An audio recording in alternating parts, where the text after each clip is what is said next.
let's go and prep for this boss fight. Firstly, I'm going to warp back over here to the Great Fairy's Fountain to upgrade our armor. Wasn't too bad, though. Yeah, it was not too bad.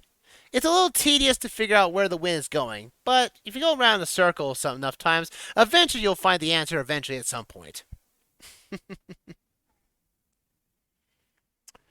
Anyway, we're going to see if we can upgrade our Winter Quill, because it's not very defensively enough. Oddly enough that we got it. It's weird that all the armor is very weak. And you can sell the armor if you really are anxious, because the armor does reset in the store. Ooh. No, come back. Come back, you. Oh, Blood Moon, Blood Moon, Blood Moon, I saw it. Blood Moon, over here now. Right here now, I saw it. Blood Moon. We're going after it. Woo! I'm surprised that thing is popping up now. You see what I mean by having that travel medallion? That makes this shrine one of the most pain in the backside ones ever. Because now it's active. So in order to activate this one, we have to de-armor, everything. Unequip everything. De-equip everything, and I think that will give us our way of getting in here. De-equip everything. Yes. Get on here. Booyah! There we go. Shrine gun. When I first played this, that was the shrine that was like my last shrine I could ever got, because I just was never nearby where the Blood Moon was about to hit. Now with this travel medallion, it makes it so much easier. Whew! Thank goodness. This is also a cast one too, so the Medulla Rookie Shrine. Woo! That cleared up some space. Huzzah! We might go for a slightly longer session, just only by slight, because I plan to take down the dreaded dragon of the Nerio at this point. And then that will be our session for the night. It might be a slight longer episode on the YouTube side of things, don't misunderstand, but it's not like the people who watch my stuff. Oh, I thought this was supposed to be a place of refuge, not a place of more pain. We'll equip this on. Get my armor back on, please. Actually, to make this faster. Where's my armor? There we are, there we are, there we are. Cool. A modest test of strength. I thought this was supposed to be a place of refuge. Is what the shrine monk said. But not on my watch. We're gonna take down this modest guy of strength. I wish there was less of these, because this really means no different. It feels like they just ran out of ideas for this. Ow. Alright, that's it. Freeze time. Huzzah! I'm gonna knock you down to the end of time here, buddy.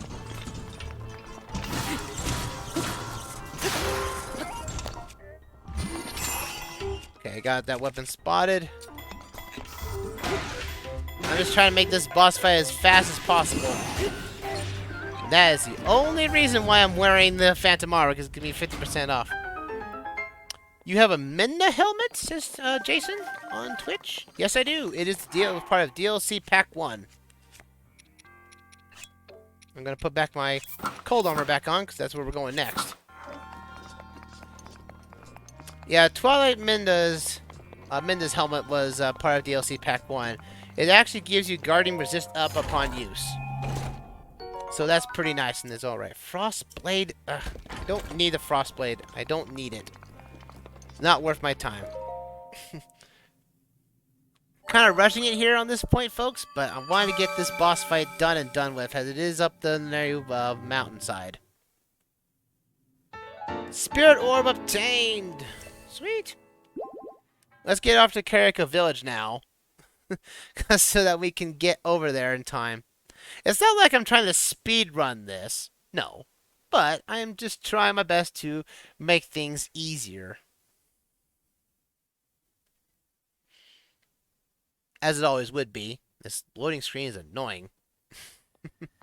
Cool! Now we can use the travel down anywhere we wish. Because now the only prerequisite I had of it is done and dusted. Yay! Again, that is the most tedious shrine to get into. Now it's all done and dusted. Whew! Now we can actually upgrade our stuff and get ourselves some upgrade armor for our cold slate. Yes, I know the blood moon is still upon us. It still hasn't moved from its sky point. Actually, hey, you know what though? By going to that shrine and coming out and warping around has actually made us skip that cutscene altogether. Hey, you know what? I'm all for optimization. No, oh, well, I'm not no close to. I need that bloopy is actually for a quest for a Korok in the Korok Forest, if you just so choose to manage to do it. Great Fairy Fountain, I request of your assistance. Pooh? Welcome back, boy. Do you want me to enhance your clothing? Yes, please. Should be able to upgrade this because we have red Chewjoy up the foot here. We've been collecting a lot of it. So now we can upgrade our armor for our silver quill or snow quill headdress and such. It does give you cold resistance, and I believe after the second enhancement, it allows you to be unfreezable. So it's quite nice to have in terms of being upgraded. But I just want to upgrade it at least once, because it looks like that's the only thing we can do. I just want to have at least a somewhat of armor going up against this boss fight we're going up to at the end of the session. Yes, please. Thank you. Thank you. Now you got me upgraded. Now I can do this properly. I'm not going to be a stick. Because I don't think we can upgrade even further unless we have warm staffinas. Which I think the only way of getting them is in the Herbert Mountains. I want to say that, or it's in the Gerudo Desert for the warm staffinas. I want to say. So, I say without further ado, it is time to go here and climb the mountains. Because this mountain is annoying to cross. Well, not totally annoying to cross, but there's a lot of ice enemies over here. Now, normally you could probably get up here with a lot of cold resist up with food and whatnot. But, it's a very big but, it is very cold up here. So having cold resist armor is essential for this place. And this will be technically one of the last remaining shrines we have on the right side of the map. Which to me is very nice. I'd rather have the map fully completed, upgraded upon it. One thing about this though, the snow quill armor does give you cold resist, but does not give you the ability to walk freely in snow. Snow will impede your progress. So, like I said, if you have a horse that can teleport, put him to the test. You'd think the horse would not be up here. I mentioned this when we were following the trees earlier, but given the context of this all, you would think the horse would have been very, very cold in this position of spot here. But we need the snow boots. If you get the snow boots, then you can move freely in snow, along with the sand boots allow you to move in sand freely and it's offset. But that's for a quest much, much long away from us tonight. So, I just need to get across here, because you would think the snow, like, it'd be like snow pants, because the snow quills are just snow pants. What is that? Ooh. That looks like a dragon. I wonder if that's where we need to go. Surprisingly, we didn't see that earlier. Oh well. Ow! Hey! Feelings mutual. You shot me with an arrow, I shoot your head off. There. But it looks like there's a dragon atop there. Yeah, I think it's Malice's boots. I think that's the guy. I think that's the guy's name. He's out in Gerudo Desert, running around in the sand and snow boots. We'll get to his proper introduction once we get to the Gerudo. But alas, we're not there yet. Most likely, we're probably going to explore the Herber region after we get the Divine Beast cleared up, at the most part. But we want to complete this. This is going to be, this is going to be a slightly longer episode on the YouTube side of things. But in its onset, this is the last thing we're doing for tonight. We're getting one more shrine, and that is to clear up this dragon. Die, you cursed things. Stop impeding my progress. If you hate ice stuff, you're going to loathe this place, along with the Herber region too. The Herber region is also full of ice-related stuff. But this is probably I would say one of the more linear paths to actually take to. I don't care for you. If you want to die, I have my fire stored. Don't mess with me, please. Thank you. Alright, let's get up this way. We need to clear up this dragon. This is the Neria. Basically, you know, Nehru. As Farosh was a pharaoh, we have to deal with this dragon. This is the only time where the game actually tells you about the dragons and what their usefulnesses are. Odd. You think of the first dragon you saw, which is probably Farosh. You know, it's like, it's a dragon. What am I supposed to do with that? You know, it kind of hurts you, but like I can't kill it or anything.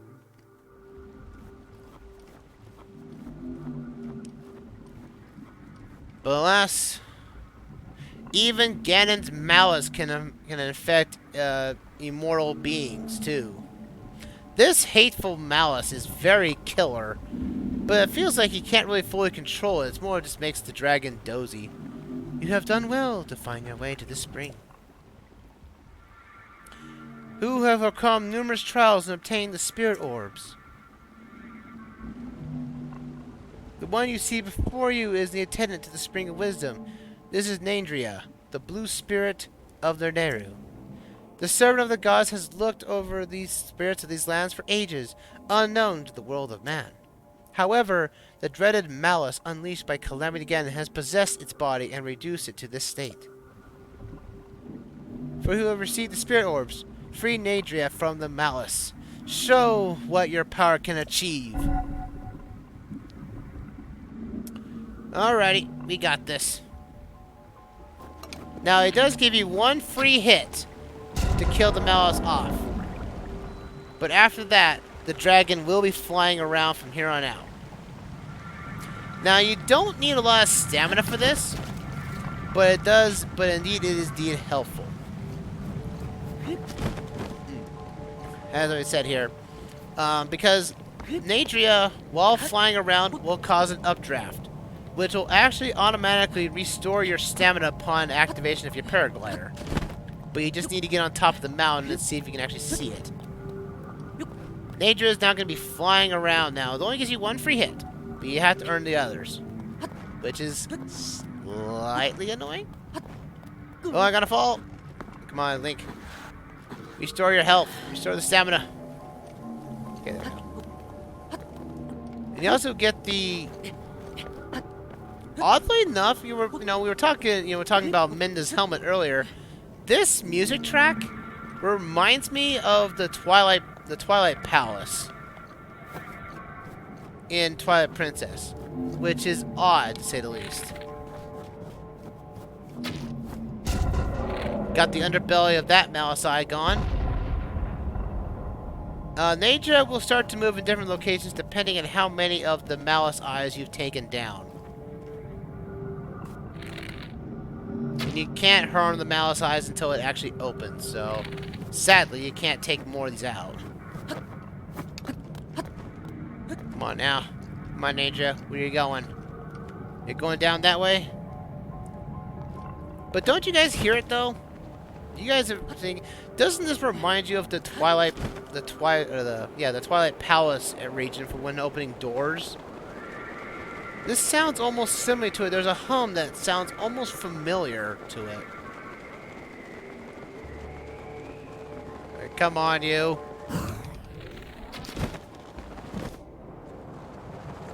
See, like that? My stamina was restored. Because again, you don't need a lot of stamina for this. You just need to get stamina enough just to get onto in the air here. Got that eye. Should only be the one here, I think. Ooh. If nature does hit you, it does hurt. Bear that in mind. Gotta land here. I only have to hit its tail. Oh, the eye is still closed. The thing is still transporting to the last portion of the region of this place.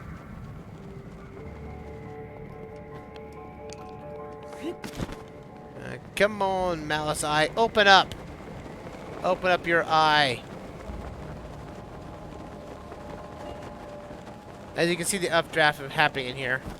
You can fly around here. Okay, Nature's now in the last portion of the area he's going to be in. So, now we can actually open this up and actually save this dragon once and for all.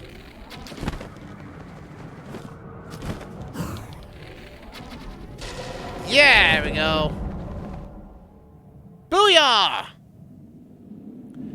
That's a dragon saved. Though I do believe that